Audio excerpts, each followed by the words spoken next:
Hey guys, welcome back. This is Tarun again, back with another fitness video. So as you can see, I'm standing in one of the most busiest areas in the gym. You guessed it right, treadmill. Everybody is obsessed with this area, and usually in the mornings or in the peak hours, you would find this area jam-packed because apparently people feel that running for hours, running on a treadmill will make them burn those calories so that they could get all ripped, toned, giving them that chiseled look. But in this video guys, I want to tell you something. I want to tell you that running may not be the right way to go about things, and I've done a different video on it, that why cardio is a waste of time. What I want to do in this video is something very, very simple. I want to tell you what is the right way to run. I'm not going to tell you, oh, this should be your, foot pattern. This is how you should run. No, that's not what I'm going to tell you. I want to ask you something: that is running good for you? Is running good for your knees? Should you be running? Or what is your goal? Why would you run? And how much should you run? If your goal is to lose body fat. So let's start. So guys, running, if you are a guy, let's start with males first. If you're a male, who's looking to minimize his body fat, technically, you should not be running more than 10 to 15 minutes, 3 to 4 times a week. If you're one of those guys, who has an aesthetic value, who's gunning for aesthetic gains, who wants to look like those fitness models, who wants to look, with lean look with minimal body fat, your focus should always be on strength training. So you should not be using this area of the gym, you should be using the strength area of the gym. Now, having said that, how should you go about training?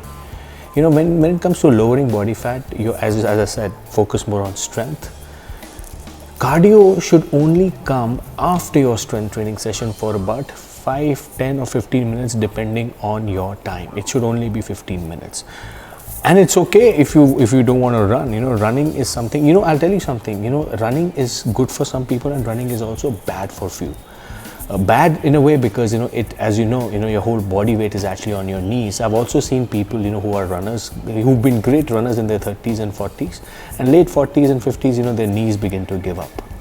Then there are also people like Milind Soman. There are also people, who have had no problems whatsoever with their knees because they've been genetically blessed and they've been running the right way. So there are different school of thoughts around it. So going back or coming back to how should you be running? For fat loss gains or for fat loss gains. So for fat loss goal, strength training first and cardio for 10 to 15 minutes. And I've told you this, that cardio is only for your heart, unless and until you're a performance athlete, unless and until you have a marathon to compete, or you have a sprinting competition where it requires you to perform. Other than that, I don't see any use of it. Yes, there are different school of thoughts of it, which will tell you, no, you got to do cardio if you want to lower your body fat. If you want those 6-pack, you got to do cardio. Guys, have you ever seen, I've talked about this, have you ever seen a bodybuilder doing excessive amount of cardio? They have single digit body fat, 4%, 5%. Fitness models, they only run or they only do cardio to lower their body fat, which is exactly, so your primary focus, if your goal is for aesthetic gain, should be strength training. Back it up with 10 to 15 minutes of cardio. It could be a treadmill, or it could be a cycle, it could be Stairmaster, elliptical, whatever you decide. Now comes females. Now for females, treadmill is a different ball game. I see so many women obsessed with treadmills. They come in the morning and this area is usually packed. They're running for 45 minutes, 1 hour, and after that, they're sweating like anything and they're telling the world about it. Hey, I ran for 45 minutes today. I burned 600 calories, 700 calories. But guys, the problem with cardio is the moment you're off your session, which is the moment you're done with your cardio, calories come to a complete halt. They stop.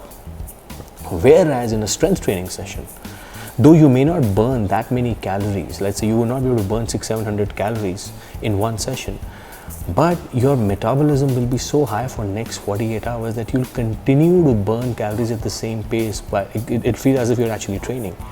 Whereas cardio, you're only burning calories till the time you are on this friggin' treadmill. So guys, it's my humble request to you. Running is good. There is no denying, and and we all know the benefits of running, running or cardio. But Don't be obsessed with it. What's the point of doing it if it's going to impact your knees, if it impacts your leg? I've seen so many guys, who have problems with their back because of excessive amount of running. You don't have to. Remember, there's a fine line between torturing your body and stimulating your muscle. I've seen runners going overboard, in terms of torturing their bodies with different extreme levels, which we don't have to, guys. So it is my, again, request to you, choose what you want. Have aesthetic gains in mind, prefer strength training. Plus there's different forms of training that you can do when it comes to cardio. If the idea for you is to minimize body fat, there are different forms of cardio. Now comes high intensity versus low intensity. What should you be doing? So guys, high intensity is one kind of exercise which is very draining for your mind. So I would not encourage you to do high intensity every day because your mind gets tired before your body does. What you really need to do is follow slow, steady, simple pace. Low intensity, simple, steady pace of your cardio. It should be low intensity. It's because that's the kind of pace you can maintain for 3 to 4 times a week. It's not going to be harsh on your body. Plus, you'll continue to lose body fat. I'm not saying then stop doing HIIT. Include high intensity training once a week or once in 2-3 weeks, just to give that that shock that your body deserves. Do it. So when you do high intensity, the idea for you is to you have two variables. Either you increase the time, which means when I say increase the time, you increase the time, the duration of your cardio. If you're doing 30 minutes, do it for about 45 minutes, or you increase the distance. If you're doing 5 kilometers, you can probably do 8 kilometers, 9 kilometers, and then cut short your time, and that's how it works. So you decide, guys. My recommendation, which has worked for me, which has worked for many people, people like you and me, regular people like you and me, is low intensity cardio. Choices include your treadmill, your cycle, your elliptical, but focus on strength training, because remember, too much of cardio will actually loosen your skin, and that's the problem most of us usually have. Too much of cardio will actually make your skin so loose, give you those stretch marks, which you don't want. Nobody wants that.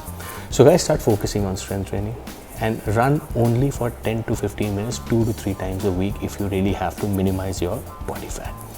So I hope this answers your question around cardio and running. So anyone, if you have any questions around this, feel free to reach out to me, either on my YouTube, Facebook, Instagram, or even on my WhatsApp, and I'll be very happy to help you with your cardio gains. So until we meet again, peace.